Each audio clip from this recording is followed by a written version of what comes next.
The biggest question is what happened to Nolan Wells? A voice comes through, tight and fast, giving a position off the west tip of a barrier island. The pump that's supposed to keep water out of the boat has failed.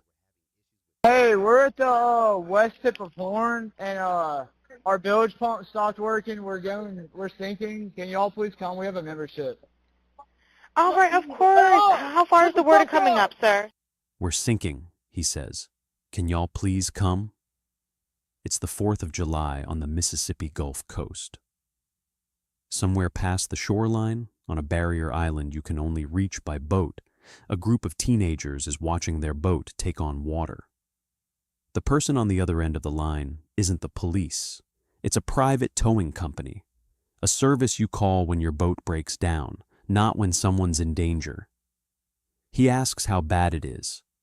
The teen tells him it's getting worse by the second, that the boat is going down whether they like it or not. It sounds routine, a bilge pump that can't keep up. 7 kids on a sinking boat on a holiday weekend. The dispatcher asks the only question that actually matters. Is everyone on board? Is everyone okay? The teen answers without missing a beat. Everyone's fine. Everyone's on the boat. He rattles off GPS coordinates, asks to be towed to a launch point back on the mainland. At one point, he even asks a passenger on another nearby boat to help hold things together until the tow arrives. The whole call is over in under 2 minutes. A mechanical problem, nothing more, logged and forgotten by everyone who wasn't on that boat. Except not everyone who left the island that afternoon made it home, and more than 3 weeks later, a cleaned-up version of this exact recording has resurfaced. It split the internet over what's sitting underneath that dispatcher's questions. Quick note before we keep going. This video covers a real death and an active investigation. Some of what you're about to hear is disputed. None of it has been confirmed by law enforcement, and nothing in this video names or accuses any individual person. If you're watching this from the Gulf Coast, drop your city below. I want to know how this story is landing where it actually happened. Horn Island sits about 7 miles off the Mississippi coast. 11 miles long, uninhabited, no roads, no houses. You get there by boat, or you don't get there at all. On the 4th of July, roughly 200 people made the trip out for the holiday. Music, coolers, boats anchored in the shallows. A normal summer weekend for anyone who grew up on this stretch of coastline. There's no dock out there, no marina, no real cell service to speak of. You anchor where you can and wade in. It's the kind of place that only works as a plan if somebody in your group owns a boat and knows the water well enough to get everyone there and back. For a lot of teenagers and college kids along that stretch of coast, it's the default 4th of July trip. Has been for years, and nobody thinks twice about it. Nolan Wells was one of them. 18 years old, from Ocean Springs, a wide receiver for a community college football program a couple hours inland. His coaches described him as a leader. His friends described him as the guy who kept everyone loose. He went out to the island that day with a group of friends, the way he'd probably done a dozen times before. By late afternoon, the holiday started falling apart in the most mundane way possible. A boat carrying part of the group developed a mechanical problem near the west tip of the island. The bilge pump, the thing that pumps water back out of the hull, stopped working.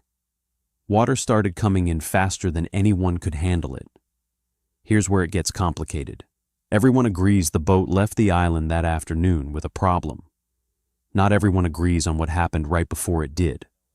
A friend of Nolan's, speaking publicly weeks later, said the group was scrambling, that someone was panicking, trying to get Nolan to board before the boat pulled away.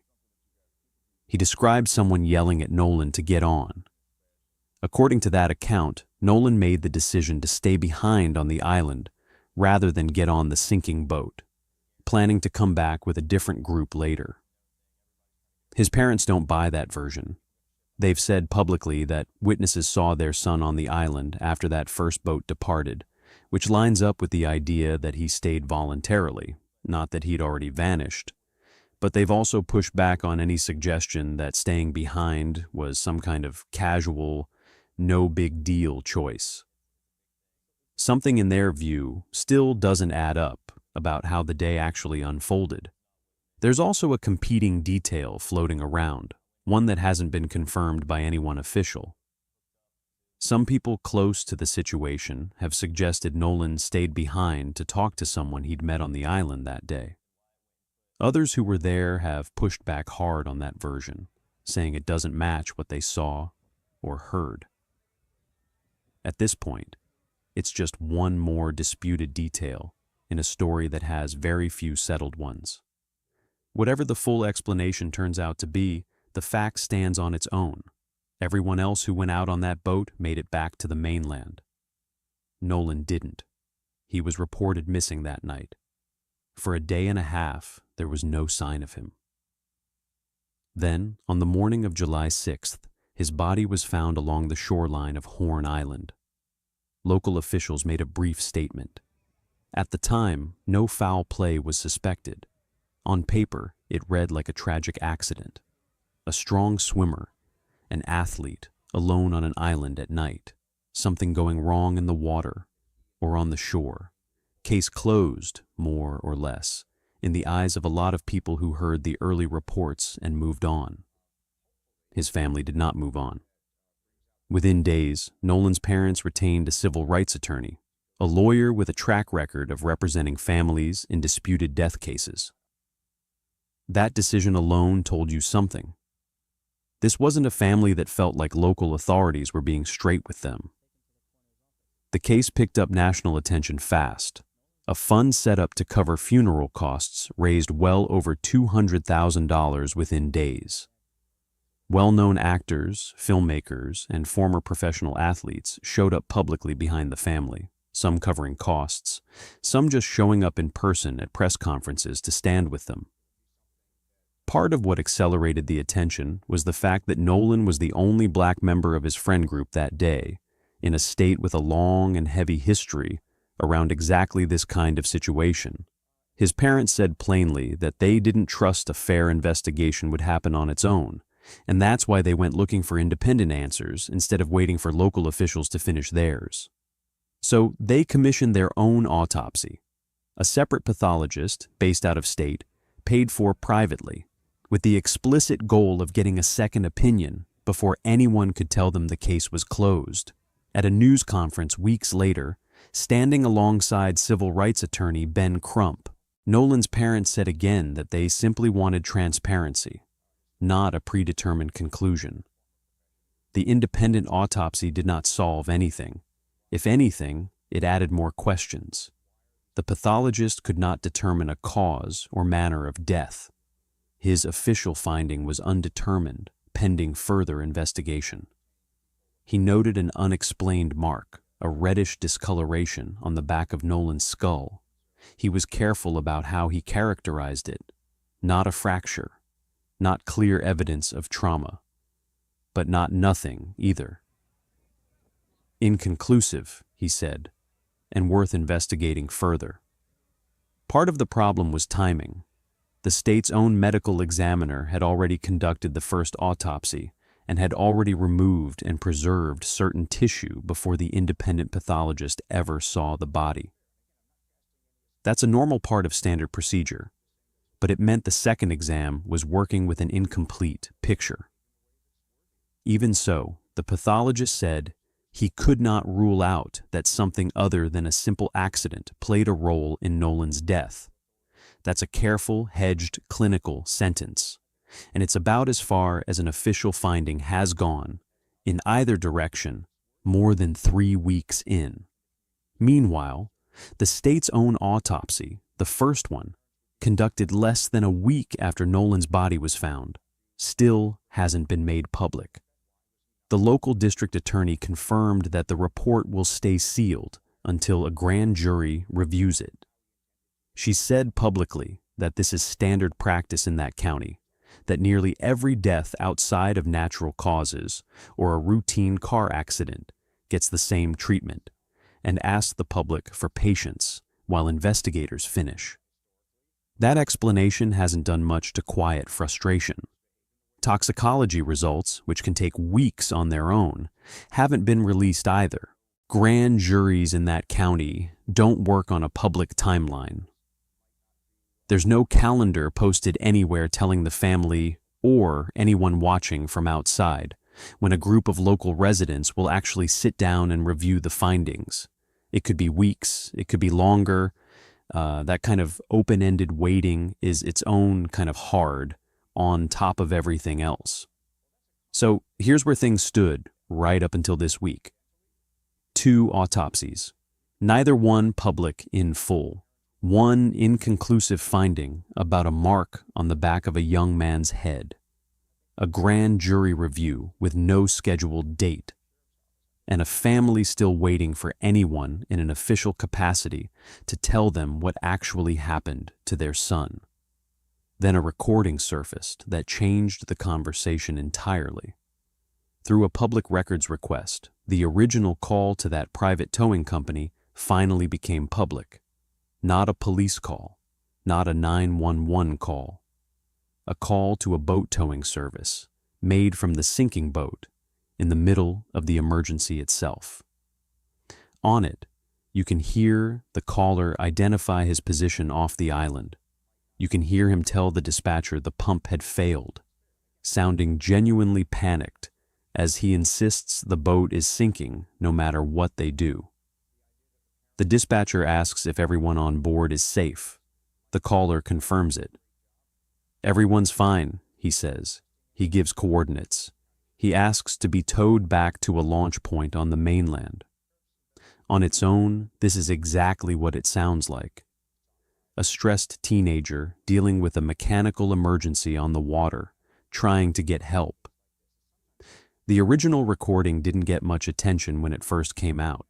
It read exactly like what it was, a stressed teenager reporting a mechanical failure. It was only when a separate enhanced version of the same audio circulated a day later, background noise pulled out, volume boosted on whatever was happening underneath the caller's voice, that the story shifted. Suddenly, people weren't just listening to a boat emergency. They were listening for anything else that might be buried in it. That's when things got messy. Online, people started picking apart the background chatter, the stuff that was barely audible in the original recording. Some listeners swear they can hear a voice say, "Nolan," followed by what sounds like, "Oh my God." Others hear something that could be, "Check his chest." A few claim to make out, "Wake up." At another point, the caller himself can clearly be heard snapping at someone, telling them to shut up. Within hours, the recording was everywhere. Clipped, slowed down, run through different filters by different people, each convinced their version proved something the others had missed. Comment sections filled up with timestamps and arrows pointing at waveforms. Some of it was careful, a lot of it wasn't. That's usually what happens once a piece of audio like this gets loose online, and it's worth remembering as you listen for yourself. I need to be really direct about something here. None of those specific phrases have been confirmed by investigators. No law enforcement agency and no independent audio forensics expert has verified what's actually being said in that background noise. This is crowdsourced interpretation of a muffled, chaotic recording made by people online listening on headphones and filling in gaps with whatever fits the story they already believe. Treat every one of those phrases as alleged, not confirmed. Alleged. That caveat matters, but it doesn't make the recording irrelevant either. It exists. It's real audio from the real day this happened. And the fact that reasonable people are hearing something unsettling in it is exactly why this story is back in the national conversation. Here's the tension nobody's resolved yet. On the surface of that call, The caller tells the dispatcher everyone is fine, confirms it directly, no hesitation. If the alleged background phrases are accurate, even some of them, that calm confirmation sits in direct conflict with what might have been happening just a few feet away from him. Maybe there's an innocent explanation. Boats are loud. Panic makes people say strange things that get misheard. A recording captured underwater, over wind, through a cell phone speaker isn't a courtroom transcript. Or maybe the gap between what was said to the dispatcher and what was allegedly happening around him is exactly the kind of detail a grand jury is going to want explained. There's also a simpler possibility worth naming, one that doesn't require anything sinister at all. If Nolan wasn't on the boat when it left, then whoever might have said his name, whoever might have sounded panicked, could have been reacting to something happening on the island itself, not on the water, something separate entirely from the emergency the caller was actually reporting. Voices carry strangely over open water. It's possible two different moments of chaos got recorded on top of each other, and nobody meant for either one to end up next to the other. Nobody outside that boat knows for certain yet. That's the honest answer, and it's the only one anyone can give right now. One more piece landed the same day this recording went public. New evidence reportedly suggests Nolan was still on Horn Island at the moment the boat actually left. That detail doesn't contradict the account that he chose to stay behind. If anything, it lines up with it. It just means whatever else is unclear about that afternoon. The basic sequence. Boat leaves, Nolan remains on the island, appears to hold up. It's a small thing, but in a case built almost entirely out of small, disputed things, it's one detail that isn't up for debate anymore. It closes off one theory, at least. Whatever happened to Nolan didn't happen, because he was somehow already gone before that boat ever left the dock. Let's be clear about what this is and what it isn't. There is no named suspect, no arrest, no charges, no official determination of foul play, and no official determination that this was a simple accident either. What exists is an open, unresolved death investigation, a sealed autopsy report, an inconclusive independent one, and a grand jury review with no announced timeline. The friends who were on the island that day, at least 3 of them, have since retained their own attorneys. That's not proof of anything by itself. People retain lawyers for all kinds of reasons, including simply not wanting to be dragged into a case that's become a national story without legal advice first. But it does tell you this isn't going away quietly for anyone involved. Meanwhile, the basic questions everyone started asking 3 weeks ago are still open. What actually happened on that stretch of shoreline after the boat pulled away? Whether the mark on the back of Nolan's skull turns out to mean anything at all, or nothing. Whether toxicology, whenever it's finally released, points anywhere useful, and whether a grand jury made up of ordinary people from that county ends up seeing this the same way the public has started to. Whatever comes out of that grand jury review, there's a young man at the center of all of it who isn't getting to weigh in, 18 years old. A kid who, by every account from people who actually knew him, made his teammates better and made a room louder just by being in it. Somebody's teammate, somebody's son, a kid whose whole future, up until 3 weeks ago, was still ahead of him instead of behind him. His parents are still waiting for someone in an official capacity to look them in the eye and tell them what happened to their son on that island. Right now, nobody has. Whatever the grand jury eventually decides, that part of it, a family with no real answers, has already gone on far longer than it should have. Before you go, a real disclaimer, not a quick one this time. This video is based on publicly available reporting and public records as of the time this was made.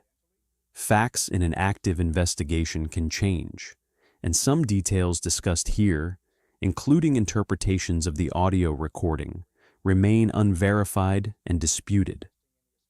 No individual has been named a suspect, and no charges have been filed against anyone in connection with this case. This video is not an accusation against any person and should not be treated as one. If new, confirmed information becomes available, it isn't reflected here. If this case is new to you, or if you've been following it since the beginning, let me know down in the comments what you think actually happened out there.